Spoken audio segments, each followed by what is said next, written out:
한국 근현대사를 성경적 세계관으로 알리고 전하는 대한역사문화원의 한국 근현대사 바로 알기 특강입니다.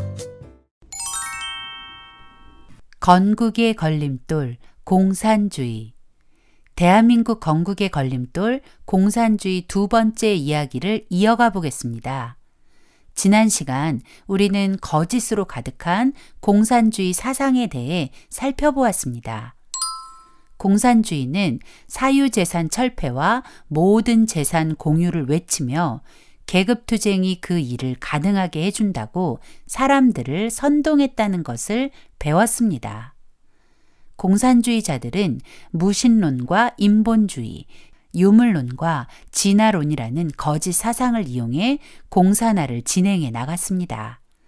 그러나 거짓 사상으로 만들어진 공산주의는 그들이 말하는 이상과는 전혀 다른 결과를 낳았습니다.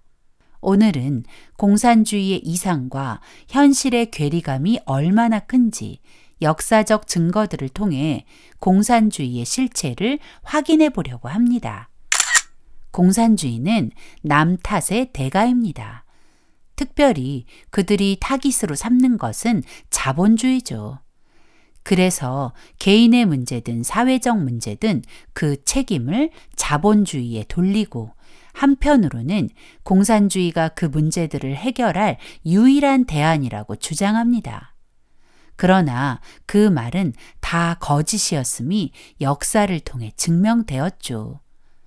공산주의자들은 정치, 경제, 교육 등 모든 문제에 계급사 간의 프레임을 씌워 분열을 조장하여 틈을 벌리는 대가들입니다.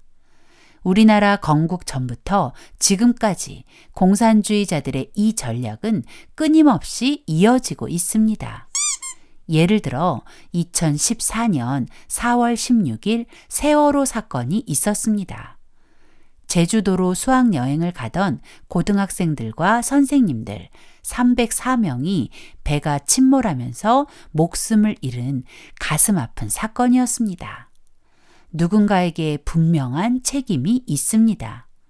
그 책임은 1차적으로 그 배의 선장과 그 여객선을 운항하는 회사일 것입니다. 그런데 놀랍게도 세월호 침몰이 대통령 탄핵이라는 결과로 이어졌습니다. 세월호 사건이 일어나고 대통령이 탄핵되는 약 2년이라는 시간 동안 대한민국은 세월호 진상 규명을 외치던 목소리가 박근혜 대통령과 정권 심판으로 바뀌었고 심지어 정권 교체를 넘어 체제 교체라는 말까지 오가며 이 모든 문제의 원인이 자본주의라는 말을 서슴없이 외치기 시작했습니다. 결국 대통령은 탄핵되고 정권이 바뀌었습니다. 그런데 2020년 초 우리나라 법무부 장관 후보자 인사청문회에서 후보자에게 심각한 결함이 발견되었습니다. 법무부 장관 후보자의 자녀 입시 비리 문제였습니다.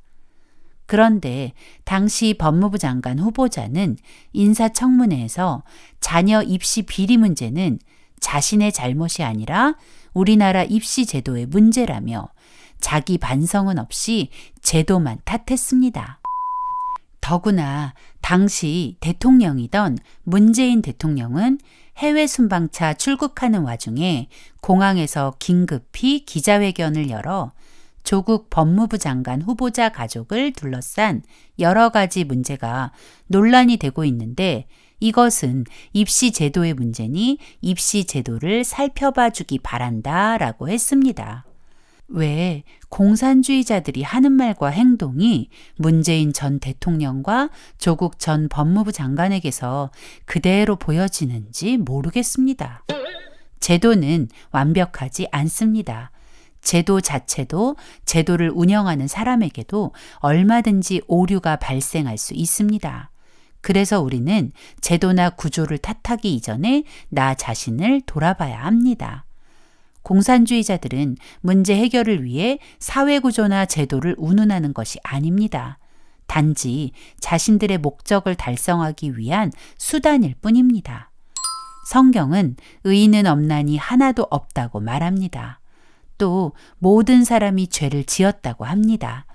우리는 그 죄 때문에 행복해질 수 없다고 성경이 가르쳐 줍니다. 그러나 공산주의자들은 사람이 죄인이라는 것을 부정합니다. 자신이 죄인이라는 것을 부정하면 그 사람은 구원받을 수 없습니다. 분명한 것은 내가 죄인이라는 것입니다. 지금 대한민국이 이렇게 어려움을 겪고 있는 것은 어떤 한 사람만의 잘못이 아닙니다. 사회구조나 제도 탓만도 아닙니다. 우리 한 사람 한 사람이 하나님의 뜻대로 살지 않고 하나님의 방법대로 살지 않은 결과입니다. 이제 우리가 할 일은 회개뿐입니다. 공산주의자들은 공산혁명으로 유토피아를 만들어 준다고 말합니다. 공산주의자들이 주장하는 유토피아는 부자도 가난한 사람도 없는 평등한 세상입니다. 전형적인 포퓰리즘이죠. 그들이 평등한 세상을 만들기 위해 사유재산을 철폐하고 모든 재산을 공유하는 방법은 부자 것을 빼앗아 가난한 사람에게 나누어 주는 강도짓입니다. 하지만 사람들은 평등이라는 단어 하나에만 집중한 나머지 그 말이 어떤 결과를 가져올지 고민하지 않고 평등한 세상을 달라고 외치게 되는 것이죠. 하지만 이승만 박사는 공산주의자들이 주장하는 평등이 가져올 결과가 얼마나 끔찍한 것인지 깨닫고 공산당의 당부당에 공산주의자들이 주장하는 포퓰리즘의 모순을 정확히 지적했습니다. 먼저 사유재산을 없애고 공유한다는 공산주의자들의 궤변에 모든 사람의 재산과 토지를 모아서 똑같이 나눈다고 결국은 게으른 사람이 점점 늘어날 것이고 결국 나라가 망하게 될 것이라고 했습니다. 맞습니다. 내가 아무리 일을 해도 일하지 않은 사람과 똑같은 취급을 받는다면 누가 힘들여 일하겠습니까? 그런 일이 반복되다 보면 결국 모두가 가난에 처하게 되는 것이죠. 또 공산주의자들은 자본가를 없애야 한다고 주장합니다. 이승만 박사는 자본가 타도를 외치는 공산주의는 결국 도태될 수밖에 없음을 말합니다. 자본가들을 다 없애버리면 누가 기술을 개발하고 좋은 물건을 생산할 수 있겠는가? 자본가를 없애면 나라는 경쟁력을 잃고 발전하지 못하고 후진국이 되는 것이다. 공산주의자들은 지식인도 없앤다고 했습니다. 공산주의자들은 고등교육을 받는 것이 부르주아의 전유물처럼 매도하면서 모두가 똑같은 교육만 받으면 된다고 했죠. 그러나 그것은 자기들이 잡은 권력을 유지하고 싶어 사람들을 바보로 만들려는 꼼수였습니다. 이승만 박사는 그들의 속내를 정확히 알고 있었기에 모든 사람의 하향 평준은 옳은 일이 아니라고 일침을 가했죠. 지나친 경쟁 구도에서 우리 아이들이 병들어 간다는 말로 평준화 교육을 주장하는 것은 결국 모두를 우매하게 만드는 어리석은 길임을 기억해야 합니다. 공산주의자들이 말하는 평등한 세상을 만들려다 망한 나라들이 많습니다. 아르헨티나, 베네수엘라, 그리고 그리스 같은 나라들입니다. 이 나라들은 부국이었으나 공산주의자들이 권력을 장악하면서 포퓰리즘을 시전하다가 국가 부도 사태를 맞이하게 된 것입니다. 사유재산 철폐와 재산 공유화를 하면 어떤 비참한 일이 벌어지는지를 잘 보여주는 사건이 바로 홀로모도르입니다. 홀로모도르란 우크라이나에서 일어난 끔찍한 아사 사건을 말합니다.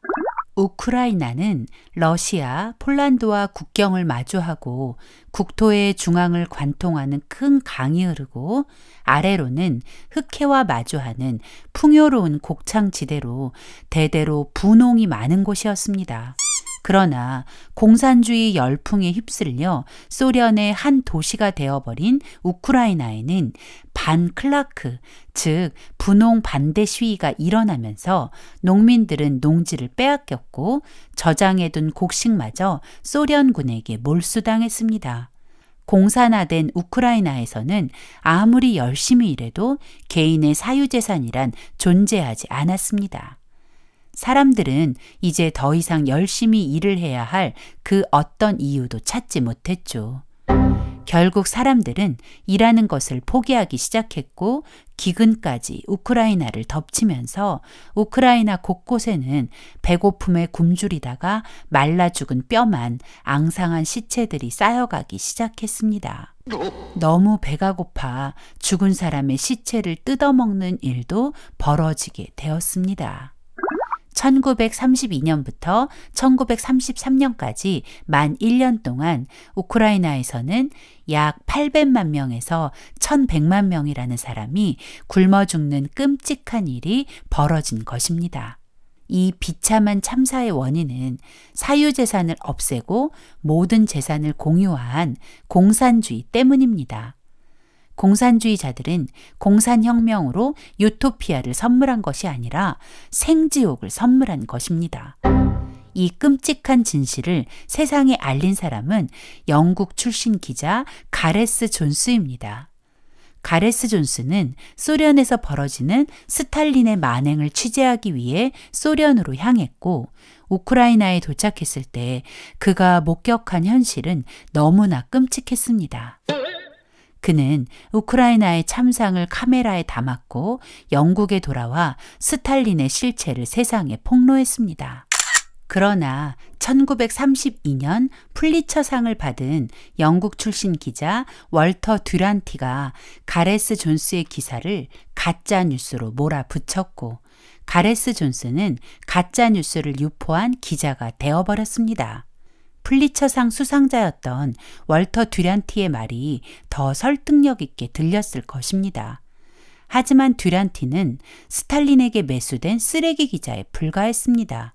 소련이 붕괴되고 우크라이나가 독립하면서 가레스 존스가 전한 홀로모도르가 진실이었다는 것이 밝혀졌지만 이미 가레스 존스는 세상을 떠난 후였습니다. 성경은 분명히 말합니다. 악인을 의롭다 하며 의인을 악하다 하는 이 두 자는 다 여호와의 미워하심을 입느니라. 우리가 진실을 외면하고 말하지 않는 것도 듀란티와 같은 행동이 아닐까요? 공산주의자들이 외치는 평등은 결코 사람들을 자유롭게 하지 못합니다. 오히려 고통만 주는 무서운 함정일 뿐입니다. 공산주의자들은 자신의 목적을 위해서라면 무엇을 해도 된다고 생각합니다. 공산주의 혁명을 위해서는 무엇을 해도 선한 것이라 주장하며 학살도 거짓말도 필요하면 얼마든 할 수 있다고 가르칩니다. 그들은 유물론에 물들어 있으니 양심의 가책을 느끼지 않습니다. 소련의 정치범 수용소를 굴락이라고 부릅니다.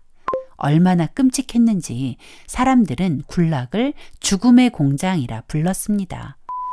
히틀러가 유대인을 학살한 끔찍한 독일의 아우슈비츠보다 더 많은 사람을 더구나 동족을 잔인하게 학살한 곳이 바로 굴락입니다. 소련은 공산화 과정에서 약 2,700만 명의 기독교인을 학살했고 그 외 4,500만 명을 포함하여 약 7천만 명을 학살했습니다.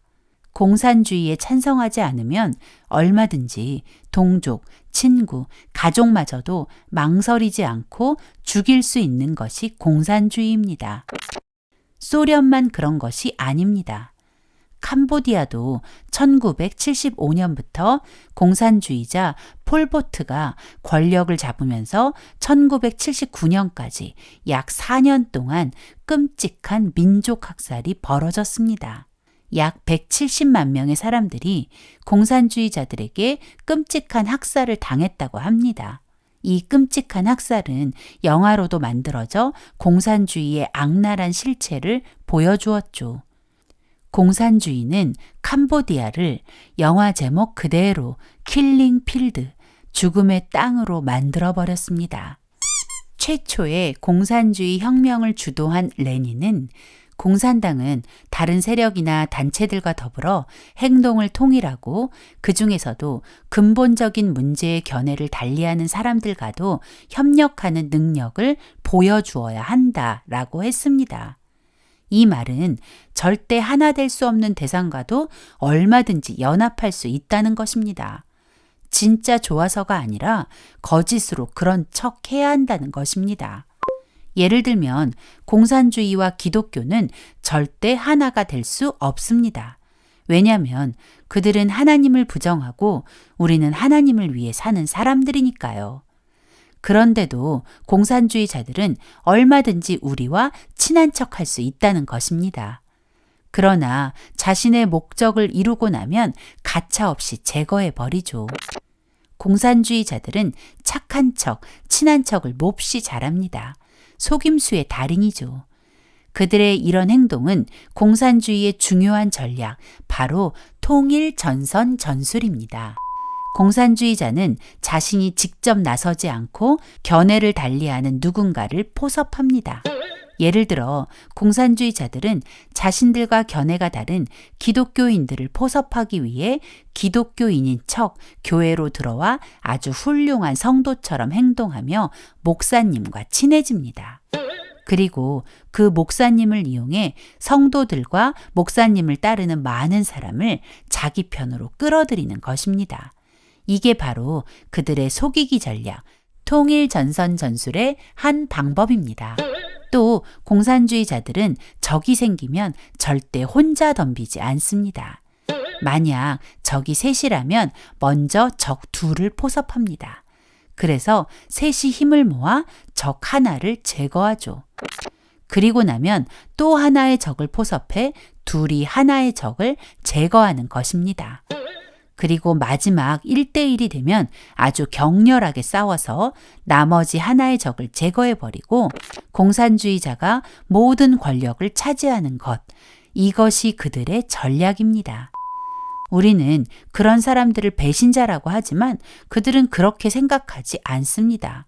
오히려 프롤레타리아의 독자성이라며 자신들의 전략을 자랑하죠. 자신들의 목적을 위해서라면 뭐든지 괜찮다는 악한 신념을 가진 자들이 바로 공산주의자입니다. 공산주의자들은 거짓 선전선동의 달인입니다. 그들은 거짓말로 사람들의 마음을 빼앗습니다. 그래서 그들은 혁명을 할 때 언론부터 장악합니다. 우리는 자주 뉴스에서 봤는데 라고 말하며 뉴스에서 나온 말이니 믿을 수 있다고 생각합니다. 정말 뉴스를 믿을 수 있을까요? 그렇지 않습니다. 공산주의자들은 혁명에 앞서 언론을 장악하고 자신들이 원하는 뉴스를 만들어 세상을 기만하는 능력자들입니다. 레닌이 공산혁명을 할 당시에는 신문이 언론의 대표 주자였다면 지금은 인터넷, 유튜브, SNS, TV 뉴스, 신문 등으로 그 폭이 넓어졌습니다. 공산주의자들은 그런 매체를 이용해 사람들을 속이고 선동한다는 것입니다. 레닌은 공산혁명을 하려면 반드시 언론을 이용해야 한다고 했습니다. 잘 훈련된 소수의 공산주의 혁명가가 있다고 혁명에 성공하는 것이 아니다. 대중을 선동해서 공산주의를 지지하게 만들어야 한다. 그것을 위해 언론은 아주 중요하다. 적의 약점을 폭로하고 많은 사람이 우리의 적을 미워하게 만들어야 한다. 그것을 위해 신문이 필요하다. 언론은 집단적 교육자, 선전자, 선동자, 조직자이기 때문이다. 민주주의가 망할 때까지 우리가 민주주의인 척하면 된다. 레닌은 신문을 이용해 적의 약점을 폭로하고 사람들이 그 적을 미워하게 하고 자신들은 좋게 보이도록 하라고 했습니다. 언제까지? 적이 완전히 망할 때까지.